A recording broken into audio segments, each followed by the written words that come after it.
Welcome back to M Hood Fishing. I don't think we're going to see Bigfoot today, but you never know. I don't really believe in that stuff, but I tell you what I do believe in: panfish. We're going to focus on the Sabine River today here in East Texas. We're going to do a panfish video. We're going to be looking for crappie, succulate for some of y'all, and yellow bass, bluegill, and whatever else. I'm going to be fishing jigs, and I did bring some live bait. I'm going to drop shot with some red wigglers. My favorite thing to do, it seems, right? All right, so let's get down there. We're at a boat ramp. 69's right above me, and I'm in a good mood because it's not cold. Well, it's around 50 degrees. It was a lot colder this morning. We're doing an afternoon bite, sunset, and then we're gone.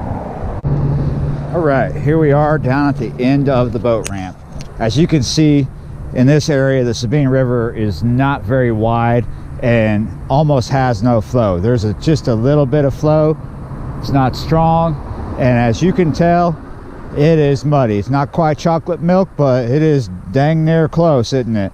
All right, so there's some cool stuff here, but I really want to get my stuff tied up, so let's get into that kind of thing. First rod has a little tiny black and chartreuse square bill on it.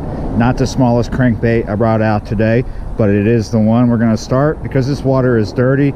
I think chartreuse will work pretty good, and other darker baits.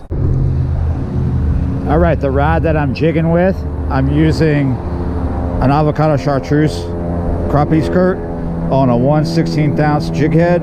This jig head is black.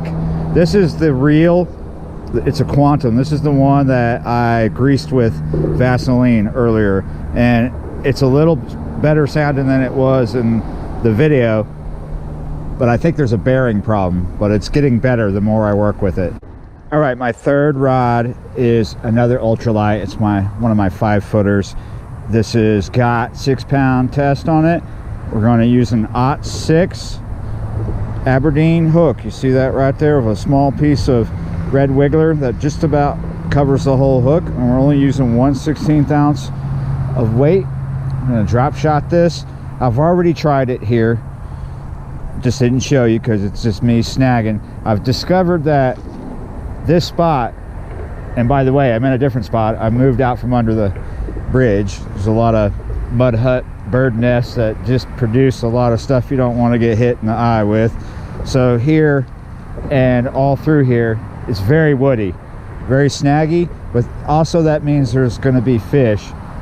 Looks like a great place to find crappie, probably white bass.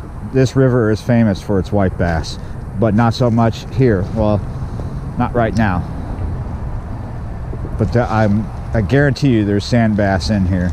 That's what they call white bass here. It's also well known for bar bass, which are yellow bass.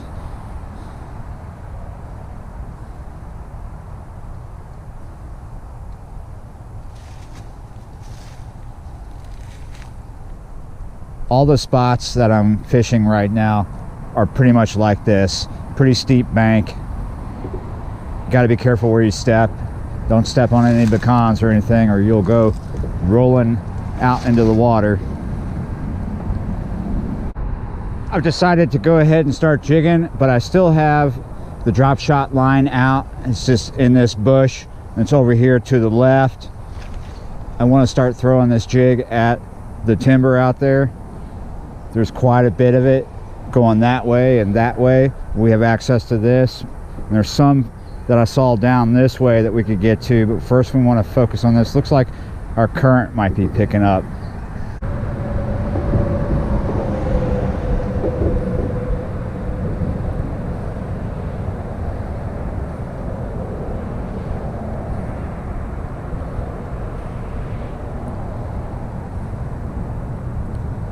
Oh, there's a bite.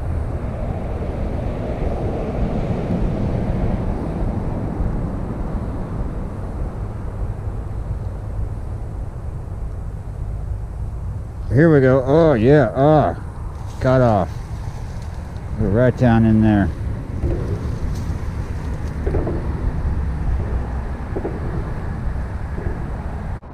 Look at this spot I just found. It's where a little bar ditch or creek comes into the Sabine. It's real close to the bridge. It's kind of a cramped spot, but there might be some kind of panfish hanging out right here or down in it, out in that mouth. We can fish the jig a little bit here too.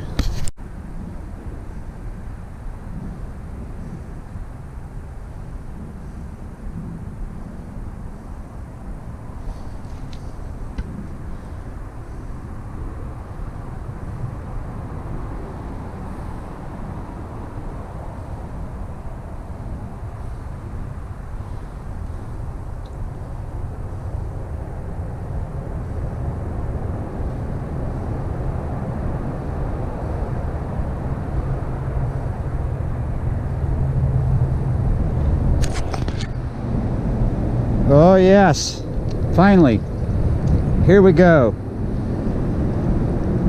Where have you been? Woo! Got us a nice little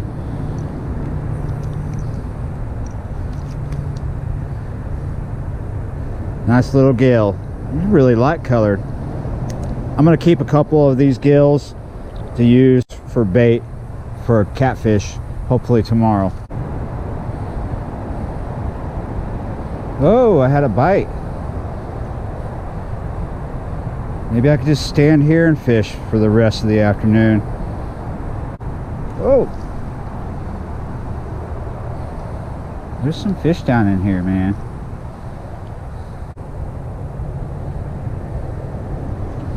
Oh, getting a bite here. Oh, got off. Still got enough worm though.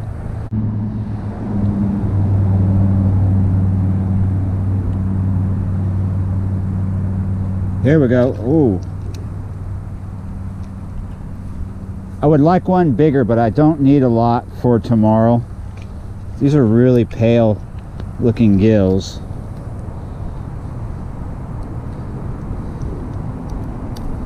I think I'll get one or two more to be safe.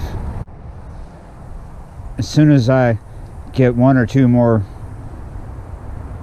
gill out of here, I'm gonna vacate this spot because it's not that fun.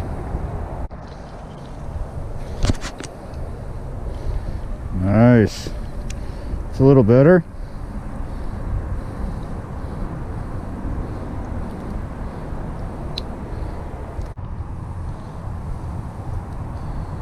There's a lot of them down there. Some of them seem to be way too small to even hit this. They just grab it and run and like that. Well, I found a catfish bait hole.